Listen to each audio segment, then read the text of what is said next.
안희숙 씨 모음 솔직한 노래. 안희숙 여사 평안북도 일제 신사 참배 거부하고 옥중 투옥 후 이렇게 많은 책들을 썼어요. 오래된 책인데 오늘은 읽어야 될 부분이 어디냐? 투쟁. 산다는 일은 사실 투쟁이에요. 살아있는 한 우리는 계속 투쟁하는 거라고요. 투쟁을 힘차게 하는 사람은 언제나 이기고 풍성해요. 이 투쟁을 대충 하는 사람을 보세요. 낙오자가 되어 밑바닥에 처해요. 투쟁을 전혀 안 하는 이를 보세요. 정신적이든 육체적이든 병신들이에요. 그렇지만 투쟁은 바르게 해야 해요. 아무리 머리를 써서 힘껏 투쟁해도 악한 일이나 부당한 일, 남에게 해가 되는 투쟁은 결국엔 후회와 눈물과 고통과 화근 덩어리를 자초해요. 올바르고 깨끗하고 아름다운 일에만 죽음을 걸고 투쟁해야 하는 거라고요. 투쟁을 하는 동안에는 긴장하고 조심하고 머리를 쓰고 육체의 편안함은 무시해야 해요. 어느 때나 신경 쓰고 말과 혀를 단속하고 머리와 마음과 생각을 총동을 하여 지혜의 길 이기는 방법을 늘 찾아보고 실행해야 해요. 이런 사람은 세상 어디에 가나 어떤 자리에 있으나 성공하고 바람직한 방향으로 나아가요. 그렇지만 이렇게 애써서 성공하고 남에게 부러움을 받는 인생이 되었다 해도 불치의 질병에 걸리기도 하고 늙어서 쇠약해지며 육신을 제 마음대로 사용치 못하는 그런 때가 언젠가 오고 말아요. 절대적인 일, 곧 죽음이 언제 다가올지 전혀 알 수 없는 인생길인데 뭐가 자랑이 되고 뭐가 만족을 주며 그 무엇이 성공했다는 확실한 보증이 될 수 있겠어요. 지혜자는 말하고 또 말했어요. 세상은 헛되고 헛되며 또 헛되다고요. 인간으로서 투쟁은 있어야 해요. 그 투쟁은 바로 죽음을 이기고 영원히 승리하는 일인 거예요. 죽음이 원수가 아니고 축복이요 승리가 되도록 투쟁하고 또 하고 계속해야 하는 거예요. 투쟁하는 사람들이 인간 역사를 찬란하게 빛내고 있어요. 그 옛날이나 지금이나 바로 이 순간까지도 어떤 이는 산과 바다를 건너 미지의 나라로 숨어 들어가 힘껏 외치고 생명을 위협하는 위험한 곳에서 육신의 안일함과 자랑은 모두 배설물같이 여기며 달려가는 용사들도 있어요. 그런 투쟁가들은 가정에도 교회에도 국가에도 있고 회사에도 공장에도 있을 뿐 아니라 인간이 있는 곳이라면 어디에나 존재해요. 한번 교회에 가보세요. 거기야말로 열심히 봉사하며 희생하며 사는 용사들이 많이 있다고요. 세상 사람들이 즐기는 오락장소는 위험해요. 자기 좋은 대로만 판단하고 경쟁하여 상처를 만드는 것이 많이 있으니까요. 올바른 선생을 만나 바로 배워야 해요. 올바른 지도자를 만나 바른 길을 배워 바르게 싸워야 해요. 왜냐고요? 투쟁이 우리의 인생이기 때문에 바로 알아 잘 싸워 이겨야 해요. 그리고 이겨야 할 상대는 죽음이기 때문에 죽음을 이기신 그분 예수님을 바로 알아 이겨야 해요. 우리가 죽음을 이기는 투쟁의 방법은 예수님 그 길밖에 없다고요. 그래서 바른 교회, 바른 목자를 찾아야 해요. 우리의 투쟁은 힘있고 승리의 싸움이었어요. 나는 그 길을 걸었고 함께한 동반자들의 투쟁을 지켜보았어요. 책으로 배웠던 일들이 투쟁하는 동안에 나타났어요. 결사적인 확고부동한 투쟁, 피가 마르고 살이 빠지고 정신이 희미해지는 그 투쟁을 하고 나니 이제는 쉬워졌어요. 원수의 정체와 그 비법을 알고 나니 투쟁이 쉬워지고 재미있어지기까지 했어요. 그래서 이긴 사람들은 투쟁을 하면서 기쁘다고 해요. 그래요, 기쁜 거예요. 투쟁이 없으면 이 세상이 재미없어요. 온 세상 풍파와 고난은 우리의 투쟁 대상이니까요. 이겨야 하는 상대라고요. 예수 조금을 이기신 하늘의 황태자, 그분에 대한 믿음과 말씀이 병기요 지혜요 힘이란 말이에요. 일제시대의 신사참배의 그 거친 고난에 없고 6년 동안 수많은 일이 있었겠지요.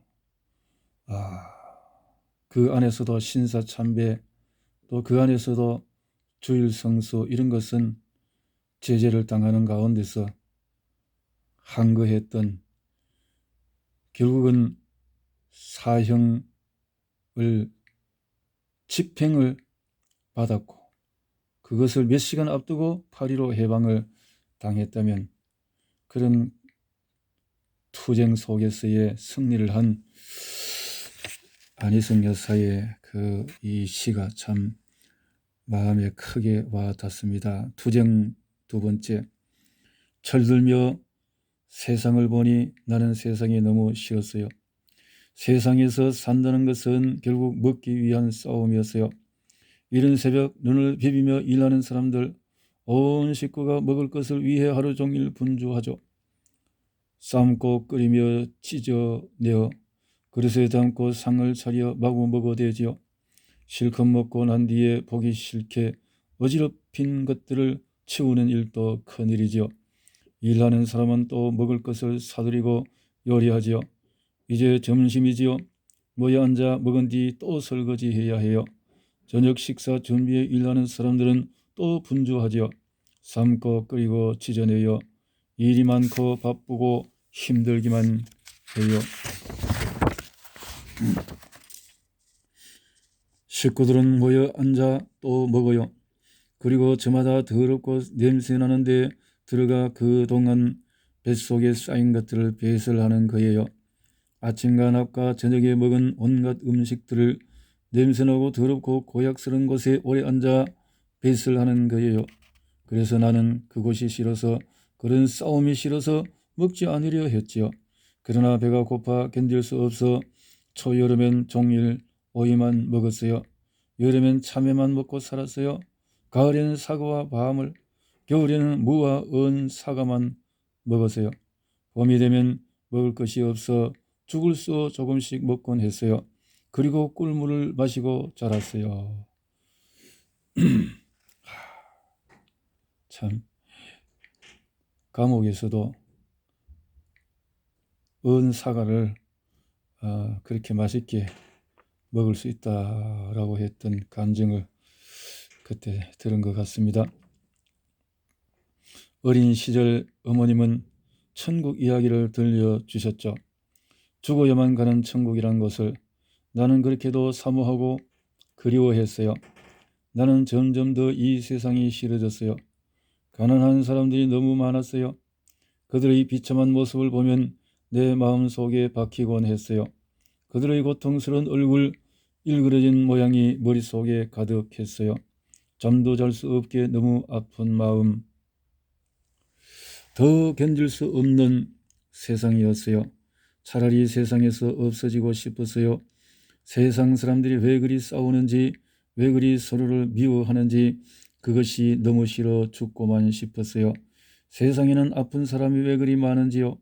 병들고 상하고 터지고 아파서 얼굴까지 찢은 그들을, 아무도 도울 수 없는 상처를 가진 고통하는 많은 사람들의 모양을, 나를 너무 아프게 하는 그것을 견디어야 했어요. 세상은 너무나 괴로운 곳이어서 살아가기가 고통스러웠어요.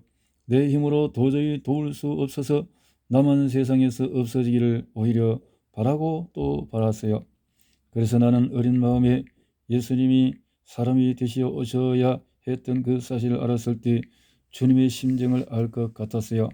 주님은 그렇게 가난한 사람, 병든 사람, 불우한 사람, 귀신 들린 사람들을 다 고쳐주시고 살도록 하셨지요. 예수님은 하나님이시니까 보시는 것마다 도와주실 수 있었죠. 그러나 나는 보는 일마다 나를 아프게 하고 나만 상처받으니 살아갈 수 없었어요. 그래서 죽기를 바라고 사모하게 되었어요. 그럴 때 학교를 가야 했어요. 공부에 관심이 생기고 학교에서 배우고 익히는데 내 마음과 생각이 모아졌어요. 그래도 가난한 사람이나 병자나 불구자를 대하면은 거기에 생각이 모아지고 고충이 되었어요. 나는 이길 힘이 없었어요. 공부 잘하고 뛰어난 장기를 가지게 되었을 때에도 불행한 사람이 너무 많은 세상은 내게 참 평안을 주지 못했어요. 그러던 내게 기회가 왔어요. 예수님을 위해서 죽을 수 있는 무서우면서도 은근히 기다리던 기회가 왔어요. 모험의 큰 용기와 기대로 의욕이 넘쳤어요. 됐다 왔다 해보자. 그러나 그때 나는 벌써 병이 들어 내 육체는 급성 폐렴의 악화로 폐병 환자가 되어 있었어요. 내 육체의 약함 속에 훌륭한 신앙의 어머니는 일러주셨죠. 성령의 말씀과 살아계신 하나님과 그분의 능력과 역사와 도움과 사랑을, 그것은 내 힘과 병기와 방패되어 나를 채우고 가꾸었지요. 그의 기도와 자세와 삶은 또한 모든 것을 보여주고 알려주었어요. 조용하고 온유한 그에게서 살아계신 하나님의 권능이 어떻게 강력하고 진지하게 나타나는지 내 눈으로 밝히 볼 수 있었죠. 내 몸으로 직접 체험했지요. 내가 국민학교 1학년 때였어요. 귀신을 섬기셨던 할머니는 질방투성이에 화만 내시고 누구나 미워하셨어요. 할머니는 불행했어요. 나의 마음에는 문득 할머니가 귀신의 친구라서 그렇다고 생각되었죠. 나는 그 귀신들을 모두 없애버리자 했어요. 그래, 나는 할머니가 섬기는 귀신들이 우글거리는 당집에 선앙당에 명고기를 시켜 말똥, 노새똥, 당나귀똥을 퍼 넣었어요. 나는 귀신들에게 죽어라 소리쳤죠. 할머니는 까무러쳐 돌아가셨어요. 똥을 먹인 나와 명고기는 아무 일도 없었어요. 그때 어머니는 말씀하셨죠. 귀신은 섬길수록 불행하게 하고 하나님은 섬길수록 흥하게 만드시지. 내가 일본에 유학 갔을 때였어요. 일본에 도착해 보니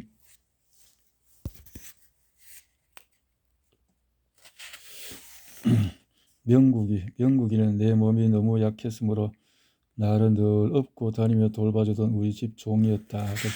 부유한 집에 있었기 때문에 이렇게 돌봐주던 하인 종도 있었고, 그래서 참 업혀서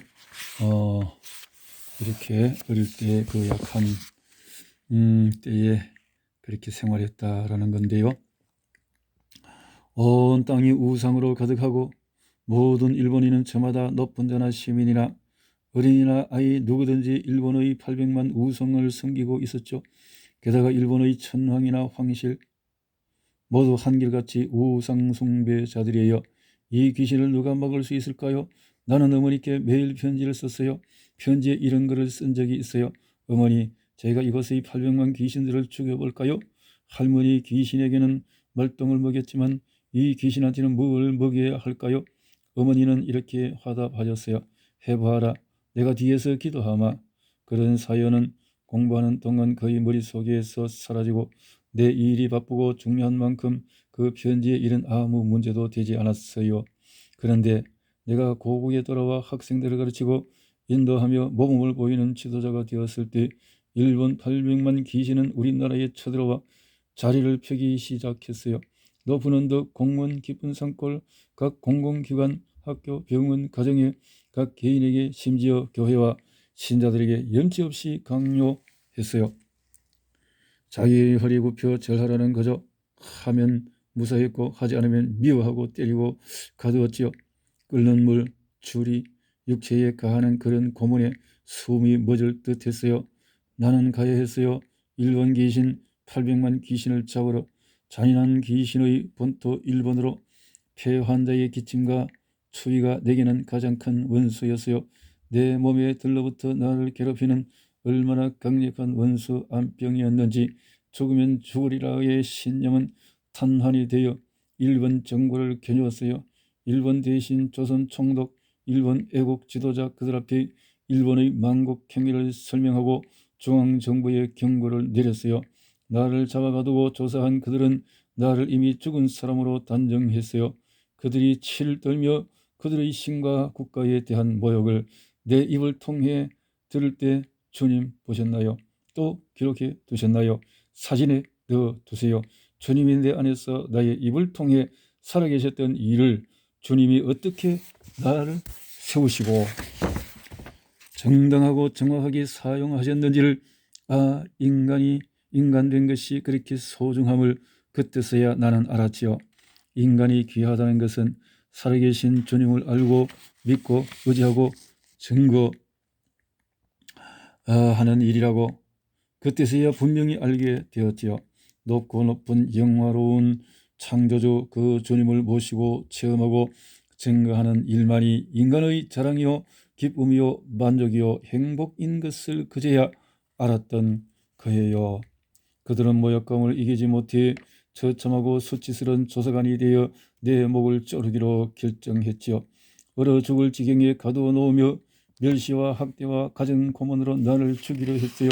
그러나 만능의 주 전능의 하나님 어디나 계시고 무엇이나 다 보시는 절대적 하나님은 기적으로 나를 먹이시고 위로하시고 싸며 사랑해 주시고 쳐들어오는 원수들의 화살을 기적으로 막아주시고 도리어 그들에게 어떤 수치와 경악을 쏟아부으셨는지 세상에서 천년을 살고 만년을 늙어 쇠하여도 이것을 잊을 수는 없으리 증거하지 않을 수 없으리 주님이 하신 그 모든 일들을 주님이 시키신 그 사연들 주님이 쓰신 그 모든 특권들 내 자신이 아니고는 누가 알겠으며 누가 증거해 줄 증인이겠는지요. 내 목을 쪼개 죽이려는 병기는 준비가 되었고 사형장이 나를 기다리는 동안 일본은 온 땅에 유황불이 쏟아져 잿더미가 되었지요. 무수한 귀신의 신자들이 불에 타서 죽었어요. 연합국 공군은 때를 지어 날아와 또 유황불을 소나기같이 내려 모든 게 타도록 쏟아 부었죠. 죽음과 망신이 두려워 허세를 부리던 일본인이었죠. 하지만 원자폭탄이 얼마나 무서운 심판인가 보았을 때 두 손 들어 항복하고 죄악을 진토했어요. 살아있는 전능한 최고의 신이라는 경배 속에 살아온 천황, 그런 죄인의 목소리로 온 천하의 거짓을 자복했어요. 그렇게도 잔인하고 억세고 사나우며 지독한 일본의 경찰, 헌병, 군인들은 어찌 되었나요?